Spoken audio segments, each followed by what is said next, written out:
श्रीपादसप्तति। ध्यानं दक्षादः करपल्लवेलसदसिं दक्षोर्ध्वगे शूलिनीं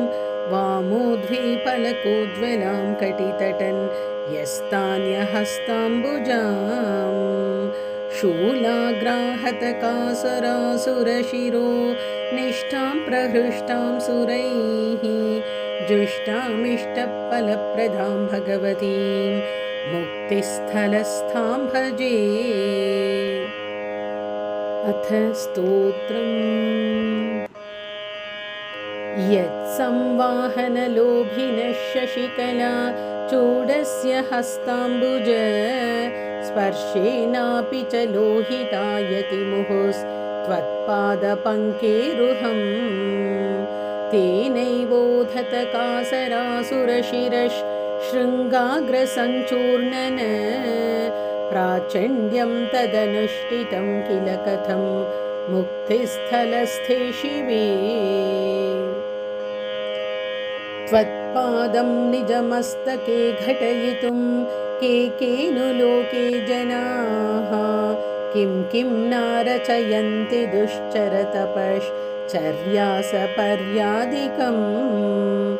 मन्ये धन्यतमन्तु देवि महिषं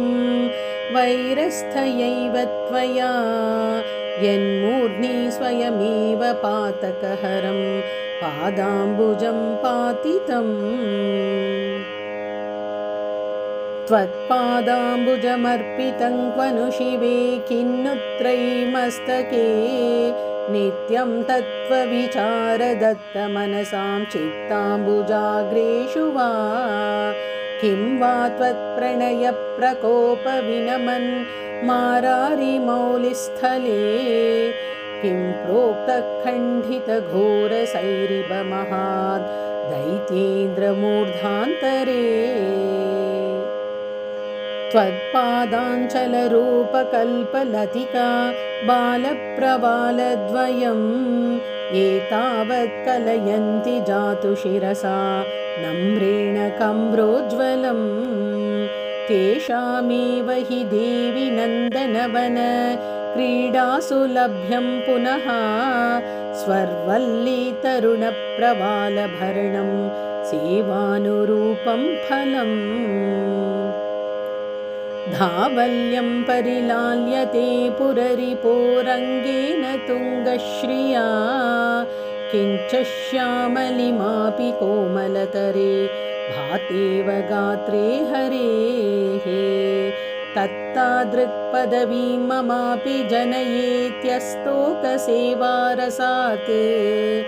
आरण्यं तव लीयते चरणयोः कारुण्यमूर्ते शिवे।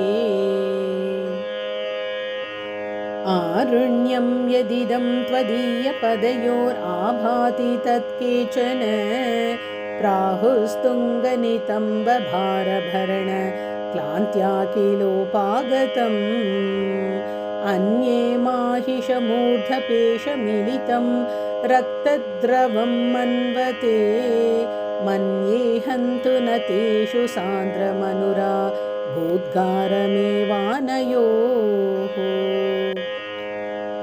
प्राहुः पद्मसमाश्रयं शतधृतिं त्वत्पादपद्माश्रयात् अन्तस्त्वत्पदपद्मवीक्षणवशात्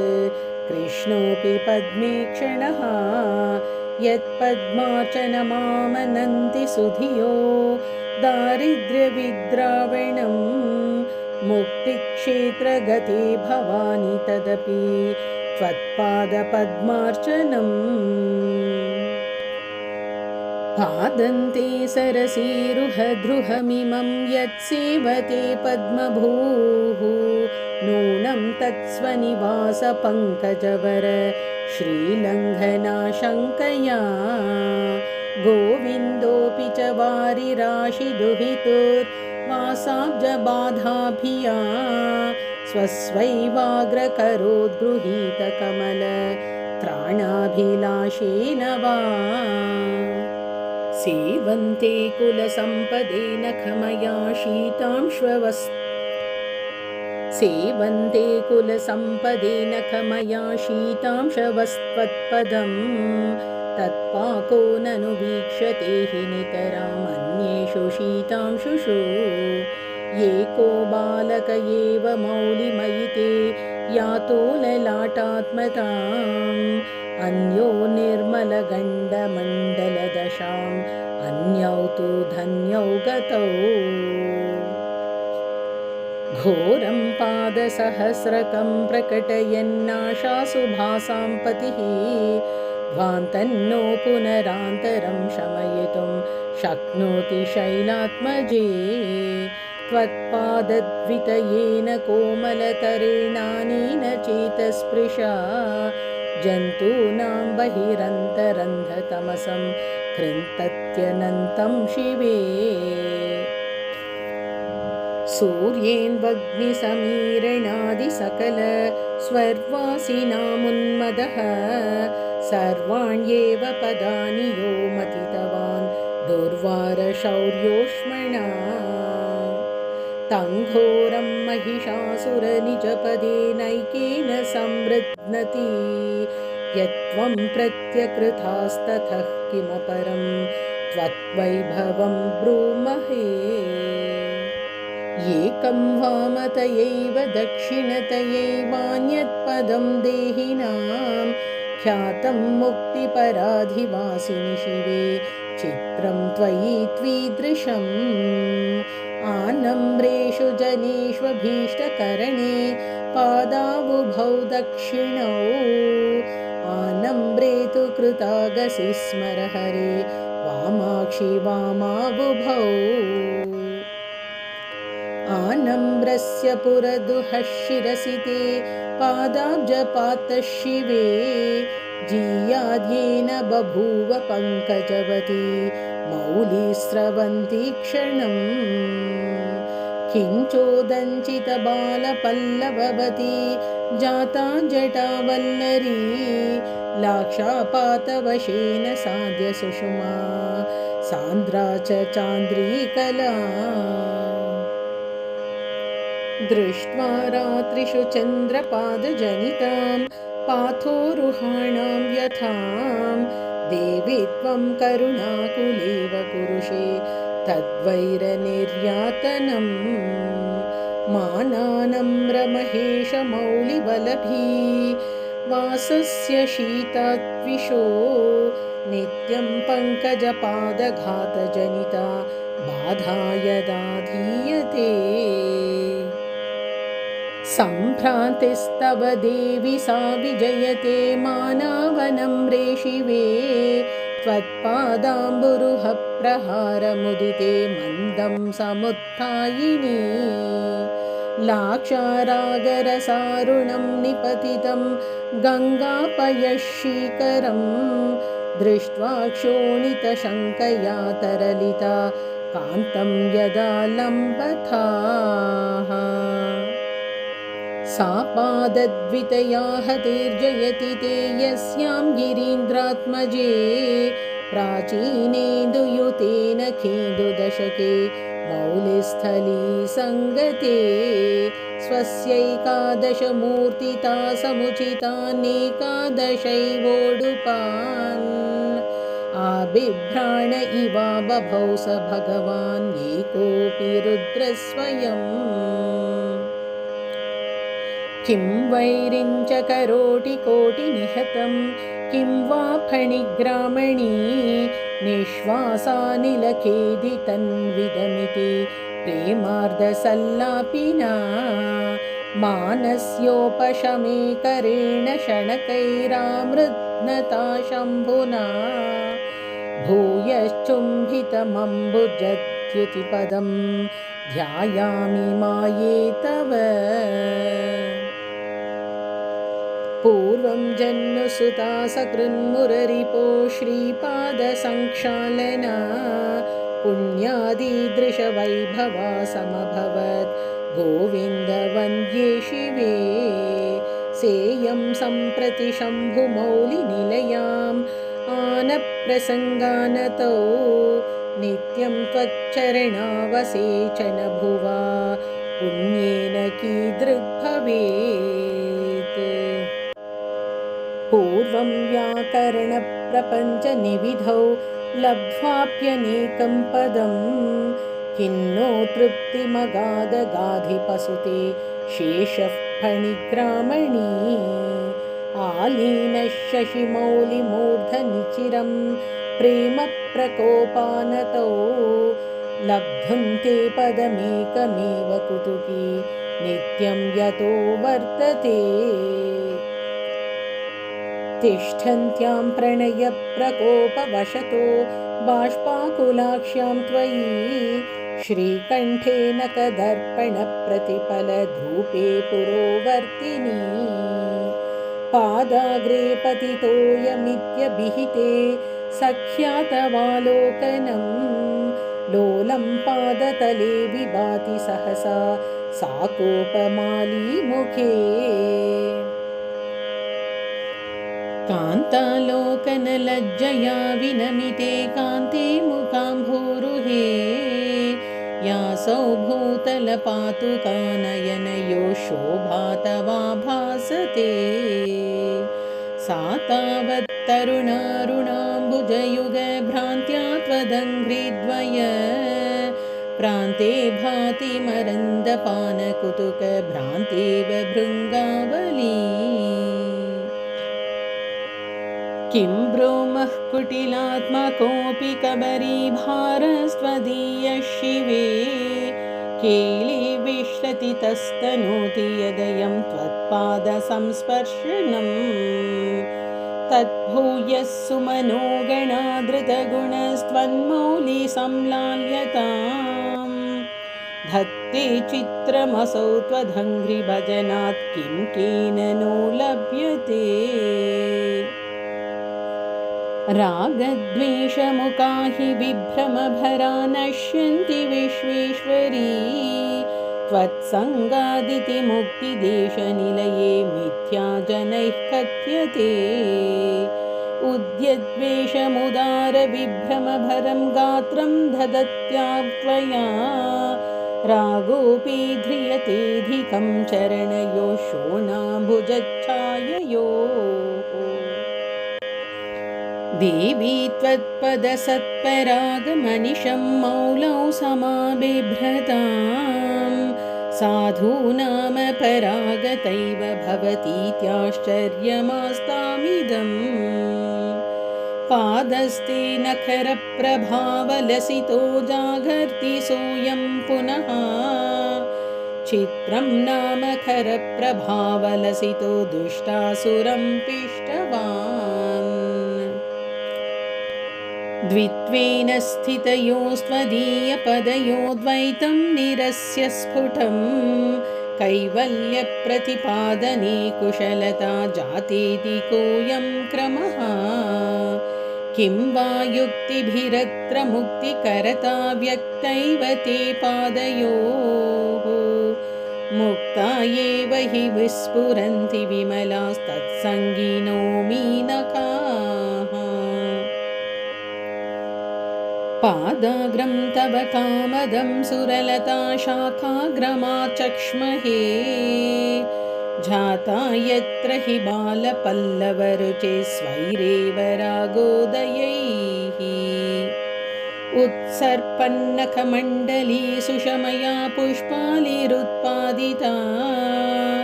सञ्जातालिरुतेश्च मञ्जुलतरैर्मञ्जीरशिञ्जारवैः। देवीयं तव सन्नतेशमकुटस्वर्लोककल्लोलिनी कल्लोलाहितिभिर्विशेषविमला जीयान्नकश्रेणिका। यद्धावल्यमवाप्तुमातकुतुकास्तो ये तपस्यन्त्यमी दीनाः पेणकणाश्च मौक्तिकगणाः शङ्काश्च शङ्कामहे।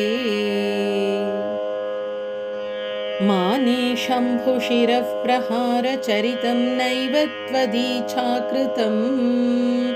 जाने देवी पदाब्जयोस्तु पुरजिन्मूर्ध्ना विरोधादिदम्। ये ते पादनकांशु बद्धकलहा शीतांशु मन्दाकिनी भोगीन्द्रः किल शङ्करस्य शिरसा शङ्कां विना रक्षिताः देवी त्वच्चरणोचलन्नखघृणी श्रेणीषु लीनो नमन् आभाते स्फटिकाचलस्फुटतटी शायीव सायन्नटः हंसालीन इव स्वयं कमलभूः क्षीराब्धिशायीव च श्रीभर्तामघवापि नाकसरिते स्नायन्निवालोक्यते डोलाकेलिविधौ हिमाचलशिलादेशे समभ्याहतात् पादाग्रात्तव यानि यावकरसप्रस्यन्दनान्यम्बिके तान्यभ्यागतशुम्भसङ्गरभवद्रक्ताम्बुविस्तारणा बिन्धुक्षेपनिभानि नन्ददमरी वन्द्यानि वन्दामहे डोलाकेलिषु यं हिमाचलशिलालग्नं वने वासिनो भक्त्या योगिवरास्त्रिपुण्ड्रकलिते लिम्पन्ति फालान्तरे यं सिद्धप्रमदा समेत्य तिलकं कुर्वन्ति नत्वा मुहुः तं दाक्षायणि ते कदानुपदयोरीक्ष्येयलाक्षारसम् देवी त्वं मुरवैरिणः प्रणमने यत्किञ्चिदाकुञ्चय श्रीपादाम्बुजमन्यथास्य शिरसि त्वत्पादलाक्षाञ्चिते श्रीभूम्योरितरप्रणामकृतमितन्नोन्यमाशङ्कया रोषव्याकुलयोश्चिरं स भगवान् जायेत पर्याकुलः प्रागुद्वाहविधौ हिमाचलसदयस्यश्माधिरोपाययत् न स्प्रक्ष्यामि वियद्धुनीमिति पुनः सत्यं विधातुं च यत् दैत्योक्षेपणसाहसे विरचिते संवाहनार्थं च यत् तत्पादग्रहणत्रय विजयते शर्वेणि शर्वाणि ते शुम्भस्ते किल देवि रागकलहे पादप्रहारोत्सवं लब्धुं काङ्क्षितवानुपायमिह कल्वज्ञो न विज्ञातवान् यद्यायोत्स्यत घोरमाहिषवपुर्धारी स वैरी ततः प्राघान्निष्यत मूर्ध्नि कोमलरुचा पादारविन्देन ते आनम्रे गिरिशे पदप्रहरणे दत्ते भवत्यारुषा नाथे किं महिषोऽहमित्यभिहिते देवेन तस्मिन् क्षणे आलेष्वाकलितस्मितासु पुनरप्युद्दाम पुष्यदृशः तन्मौलौ जयति द्वितीयमपि ते पादाब्जसन्ताडनम् पादाग्रं तव सङ्गरश्रमवशादाक्षारिलाक्षारसं विन्यस्तं मृगनायकोपरिचिराजीयादगेन्द्रात्मजे यत्कान्त्यैव च लोहितो मृगपति दैत्यप्रहारोद्गलत् रक्ताम्बः कणिका वहन्नपि तथा नामानि वैमानिकैः नैवालिम्पनिलिम्पमूढसुनवा सिंहोपरित्यजताम् आचेदं महिषस्य मोदिरभसादालीप्य लोलुप्यताम् पत्युर्मौलिनदीजले परमिदं संक्षालनीयं त्वयेति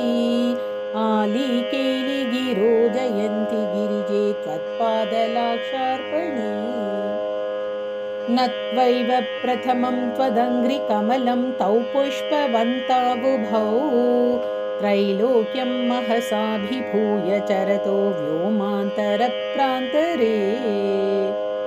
नाथेतौ कथमन्यथा परिगलल्लाक्षारसक्षालितौ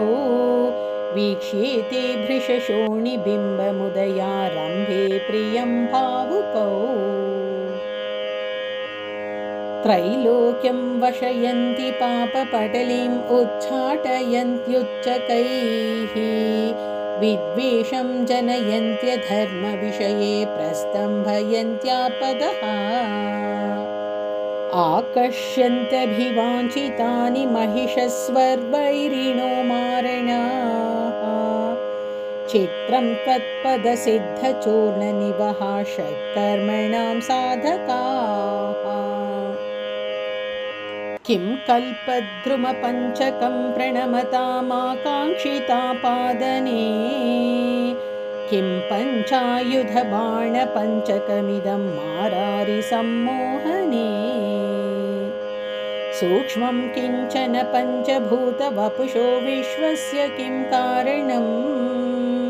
त्वत्पादाङ्गुलिपञ्चकामकमिदं किं भाति शम्भोः प्रिये डोलाकेलिषु दूरदूरगमने प्रेङ्कोलनाविभ्रमे मेदिन्यामनिपातितं जयति ते नाते पदाम्भोरुहम् भक्त्या सन्नमतां त्वदाननगलद्गानामृतामूर्च्छया भूपृष्ठे चिरशायिनां दिवि सदा मा घट्टना सात्वसात् मञ्जीरप्रसरन्मसारसुषमारूपाकलिन्दात्मजा स्वच्छच्छायनखांशु सञ्चयमयी गङ्गा च सङ्गामुका शोणः पादरुचां च यश्च मिलितो येन त्वदग्रे ततः मज्जन्तीव नमन्ति तत्र मुनयः सर्वेऽपि शर्वाङ्गने मञ्जीरार्पितशक्रनीलशकलश्रीचञ्चलीकाञ्चितं राजद्रेणुविभूषितं परमहंसालिभिरासेवितं त्वत्पादाग्रसरोजमङ्गुलिदलच्छायद्भिराभासुरं विश्वग्रोचिनकांशु जालपयसि स्वच्छे समुच्छोभते मञ्जीरस्वनमञ्जुविष्किररवे तत्सङ्गिनीलोपलत् छायारूपतमोलवे नखमिषा दक्षिणतारागणे सन्ध्यारागनिभस्वकान्तिपटले त्वत्पादमूलात्मक प्रत्यूषोपगमे हि देवि लभते लोकप्रबोधोदयम्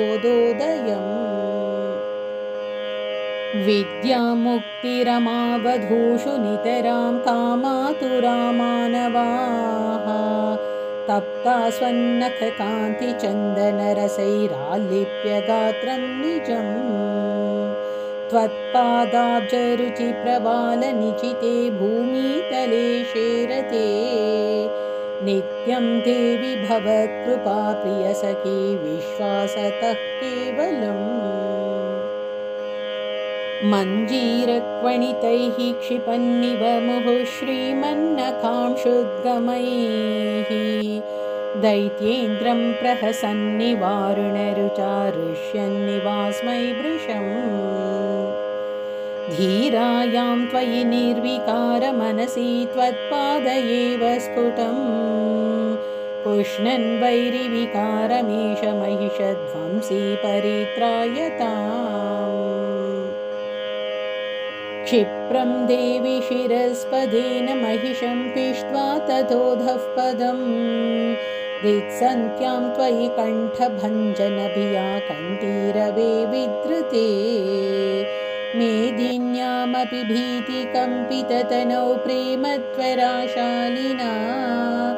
शर्वेणैव निजाङ्कसीं निहितं पादद्वयं ते जयेत्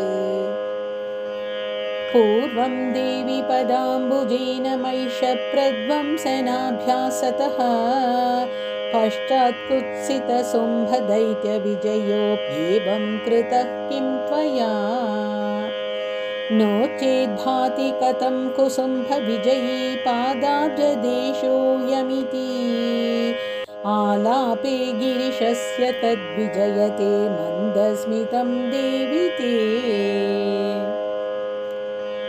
बिभ्राणेन मनोज्ञयावकरसं मञ्जुध्वनन्नूपुर श्लेषालङ्कृतिशालिना नकमणि जातप्रसादश्रिया एकेनैव पदेन देवि महिषध्वंसे महीयस्तरः श्लोकोऽयं रचितस्त्वयेति विबुधा संश्लाघनं कुर्वते त्वं शम्भोर्महिषी भवस्य गसुते तेनोपहासायते दैत्योऽयं महिषी भवन्नुपगत सोऽयं कथं शम्यते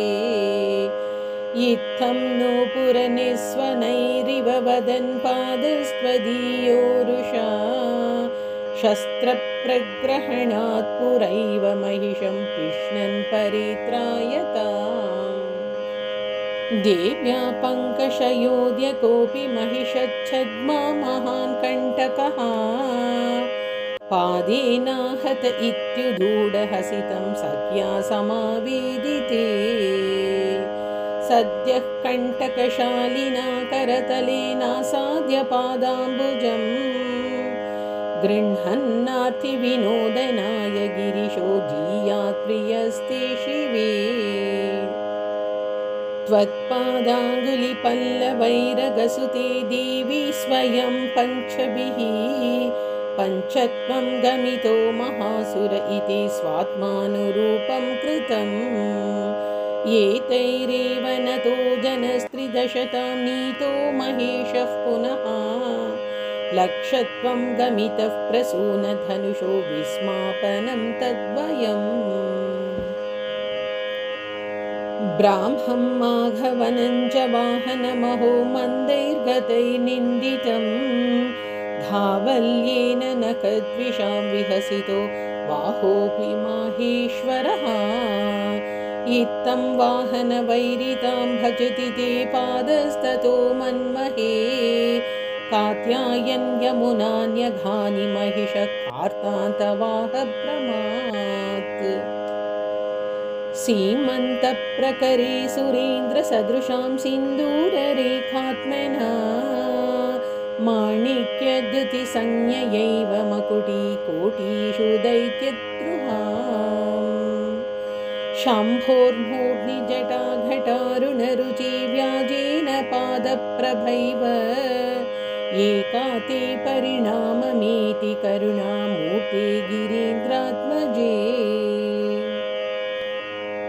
नो केशः परमाश्रयः सुमनसां पादाब्जरेणुश्च ते नो मन्दारसिता परं स्मितरुचिर्मञ्जीरयोश्च द्वयी नो बाहुः कलहं समेत्य जयति त्वद्ध्यानलीलाप्यसौ नो शुम्भत्तरलाक्षमाननमिदं पादाम्बुजं चाम्बिके नाथे तावकवाहसिंहचकितास्त्वत्पादमूलेन ता नूनं भभ्रमुरभ्रमुप्रियमुखाद्दिक्कुम्भिवीराश्चिरम् नो चेदेश कथं तदुन्नतशिरः सिन्दूरसन्दोहजः रागस्ते चरणाम्बुजे परिणमन्नद्यापि विद्योतते त्वत्पादोऽयमजाश्रितश्च रुचिरस्पर्शान्वितो योगिनाम् अन्तस्ताकृतिरूष्मभाक् च महिषत्प्रध्वंसना प्रक्रमे एवं खल्वकिलाक्षरात्मकममुं शैलेन्द्रकन्ये कथं भाषन्ते नतवर्गबन्धुमपवर्गालम्बनं वा जनाः उन्मीलन्नखमण्डलीहिमकणशोणप्रभागैरिकं बिभ्राणः परिशोभमानकटको भूयो वनैकाश्रयः गायत्यः सिद्धवधूनिषेविततलपादस्त्वदीयः शिवे राजत्येष हिमाद्रिपादवदिदं युक्तं हिमाद्रे सुते दिक्पालै दशभिः पृथक् पृथगयं त्वत्पादयोरर्पितः दृश्यो भक्त्यनुराग एव दशधा शोणाङ्गुली श्रीमिषात् पादाभ्यामपि तान् प्रति प्रकटिता नूनं प्रसादाङ्कुरा दृश्यन्ते नखकान्तिपङ्क्तिदशकव्याजेन शैलात्मजे मेघानां कुलिशस्य च प्रतिहता धाराक्रमान्तां चिरं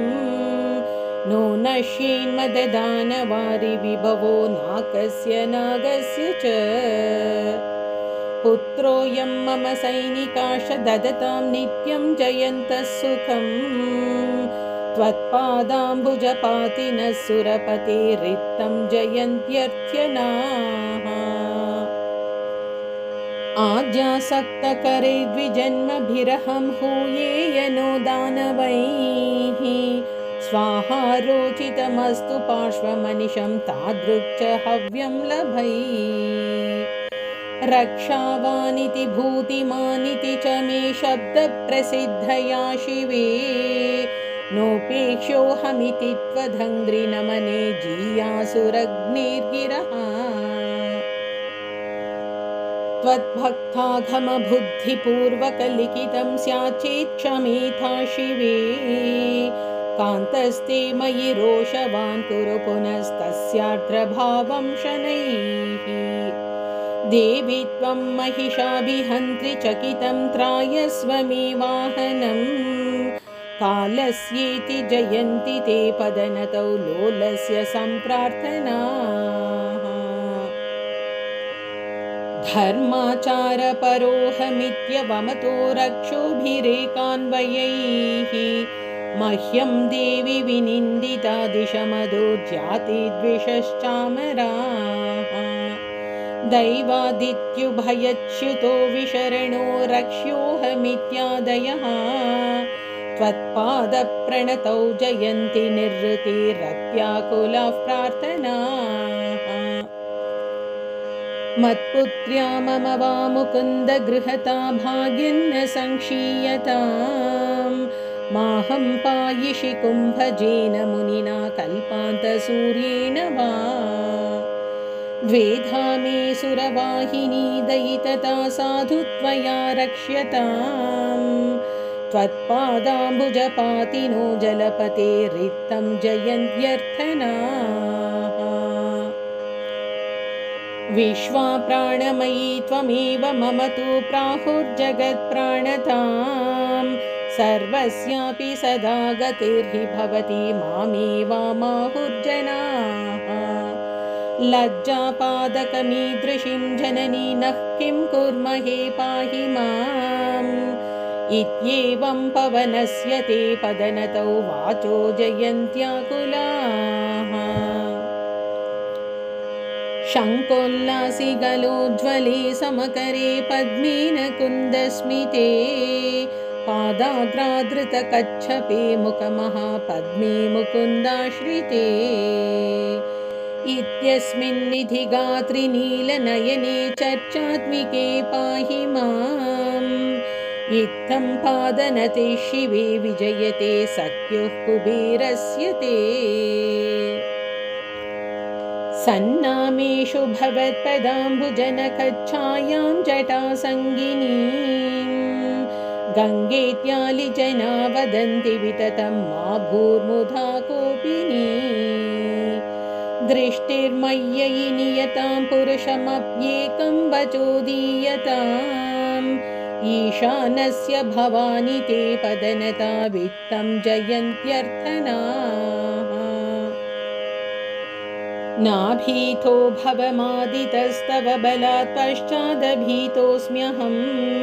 त्र्यक्षेण त्रिमुखीकृतोऽपि चतुरास्योऽहं तवैव स्तवैः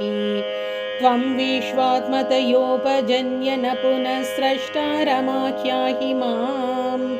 इत्थं देवि जयन्ति ते पदनतौ वाणीपथे वाणयः आशीरस्ति मुखे विडम्बयति मां भूयोऽपि चाशी स्पृहा भोगा सन्ति सहस्रदा पुनरहं भोगान् कथं प्रार्थये शेषोऽहं स्पृहयाम्यशेषसुखमेत्येतच्च हासास्पदम् नाते चिन्तय सर्वमित्यहितपते त्वत्पादपातो जयेत् पार्वत्याः पदमत्र दृश्यमिति वा पादे भवद्वेन वा साधुत्वात् तदुपास्तये हि ततया पद्यान्यमूनि स्फुटम् सैषा मुक्तिपुरी गिरीन्द्रतनया भक्तेन नारायणेन आबद्धा खलु सप्तर्षि दिशतु वः कल्याणहल्लोहलम् इति श्रीनारायणभट्टपादविरचित श्रीपादसप्तति सम्पूर्णम्।